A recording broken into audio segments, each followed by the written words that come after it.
Shall we get my first guest out, ladies and gentlemen? He is going to be performing for us as well, but before he does, will you please welcome, having a chat with me, Mr. Tim Minchin!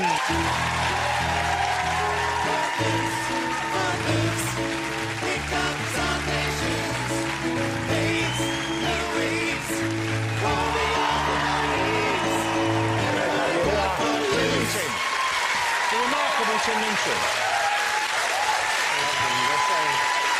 You love the book. Who doesn't love the book? Tim, stop flirting now. Come on. You know you'll only lead them up the path and then they'll let them down. They're going to be so unemployed. Underemployed, they'll be working again soon. Hey, it's great to have you here again. Hi. How lovely to have Tim Minchin back on the show. You're an Australian gentleman. Yes. Here's something that I thought about this week when I knew you were coming. So I thought, do people like you who've come over to our country, when it's as warm here as it normally is in Australia, for example, this remarkable, beautiful summer we've been having so far, does that annoy you at all? Is this the kind of thing that you thought, good, I've got away from that? I was trying to escape the happiness. Yeah, well, no. It's miserable to wake up feeling good and think, this is why I left. I thought you might like it when it's a bit misty and foggy and cold. I don't like it, but it's like a joke that goes on too long. I like it for a little bit, and then I want it to go away. So it's quite nice, but it doesn't have the weather doesn't have the impact, because I grew up in Perth, sort of half a kilometre from the beach, so the weather, I just go, oh, it's another nice day, whereas the English are either going, this is the most amazing day in the world, or they're going, it's too hot, it's too hot. It's not, it's 32. I mean, it's just... For us, that is too hot, hot, or amazing. It's hard being English. Now, hey, how is it... we have quite a lot of Australians in this country, but not that many who are well known. Elle, of course, is one of the most famous Australians of recent years. In Australia, I imagine they have parks named after her, that kind of thing. Yeah. Have you met her before? Do you Australians get together when you're here in the UK? Yeah, Elle and I, we're just really good friends. I mean, ever since she started making it, she'd ring me up and tell me... It's actually not true, but I do have a long-term relationship with her in that, in Australia, when she first started, she, to us, was the supermodel. So my friend had a huge poster of her, one of her more lovely shots on his wall. So she is like, I was just sitting next to her and I'm like, oh my God, you're like what? I thought more about her as a teen than school. She's extremely beautiful. And I saw her tonight and I'm like, how do you do that? That's some freaky time travel stuff. But although you're kind of very, very odd-looking, you're also quite beautiful yourself. He's quite a beautiful... Do you not think Tim's quite a beautiful man? I'm not odd-looking. What I am is What do you mean you're not odd-looking? You could be on Doctor Who with no makeup. What are you talking about, you're not odd-looking? I mean, I'm odd-looking, but in a... I do all this because I'm plain-looking, and so I make myself prettier by putting makeup on. Same reason you wear makeup, but you do it so they can't tell. Same reason you wear a corset. I do it to take the edge off the beauty. You've got pegs behind holding your jars. Get out! I knew it was a mistake showing that Play-Doh figure. That was really unfair. No. I think Play-Doh have got it in for me. They've got it in for me, yeah. Ever since I found out how to make my own with just flour.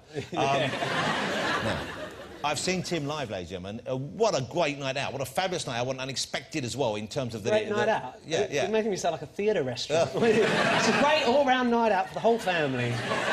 I'd take what I was given if I were you. Imagine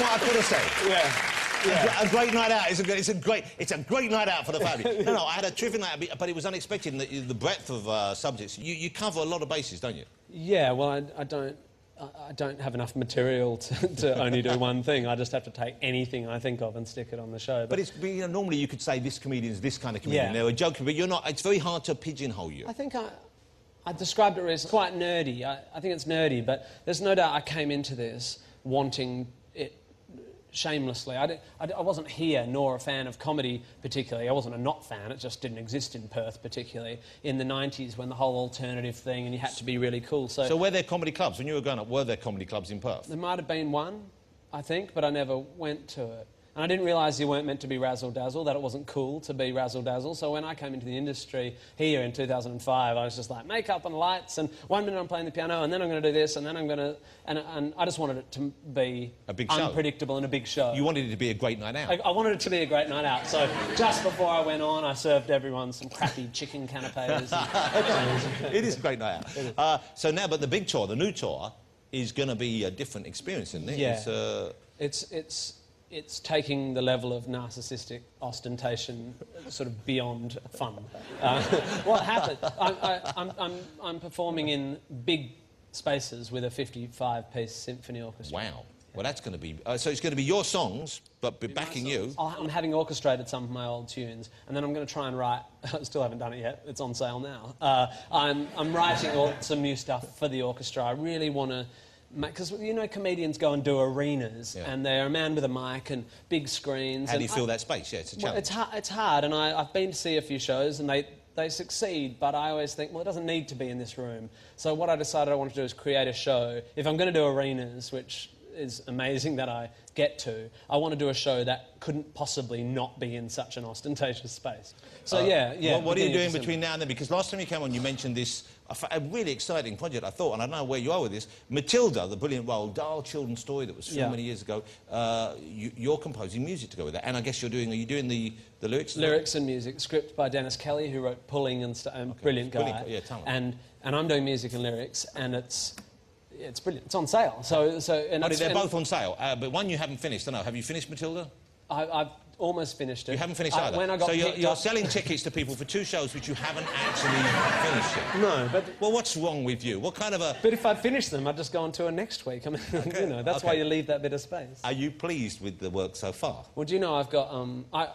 I got picked up to come here at 3:30, and at 3:29 I fired off a little song that didn't exist yet for Matilda to give to the actress who's playing Miss Honey for the performance, the final workshop performance tomorrow morning. Wow. So it's right up to the lion. Yeah, I'm pretty stressed. And but once again, I ask you, how pleased are you with this? Are you confident in advance that you know you hit it, or is it really going to be the audience is going to be the first time you get a sense of how well you've done? Yeah, I think it's the latter.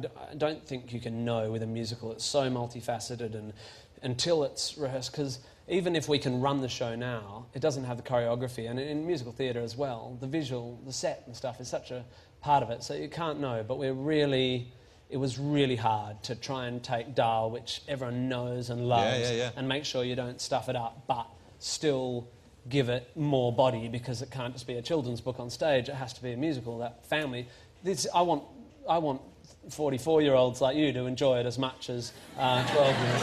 What? I'm flirting. It's lovely. 39, ladies. 39. So I'm really proud of it.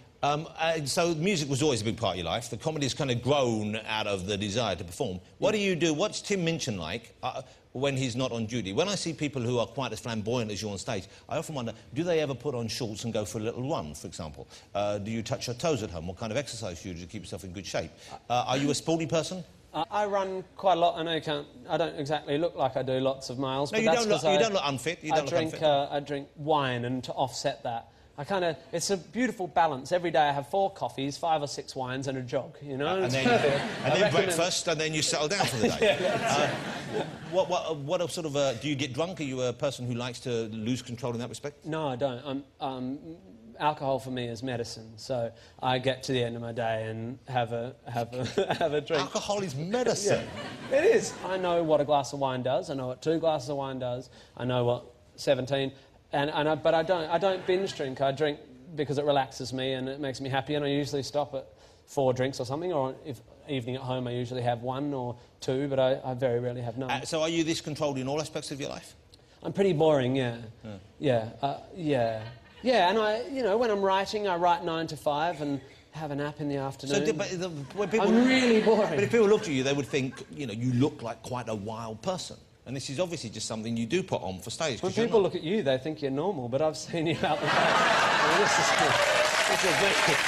Do they really? Yeah. Do they really think I'm normal? Yeah. I don't know. Now, Tim is going to perform live for us right now, and I'm excited because he came on the show last time, and he was good enough to write a whole song for us, a whole new song for us. It was brilliant. A lot of people love it. It was about you joining the fellas and maybe embarking on a whole new career. He's written a new song.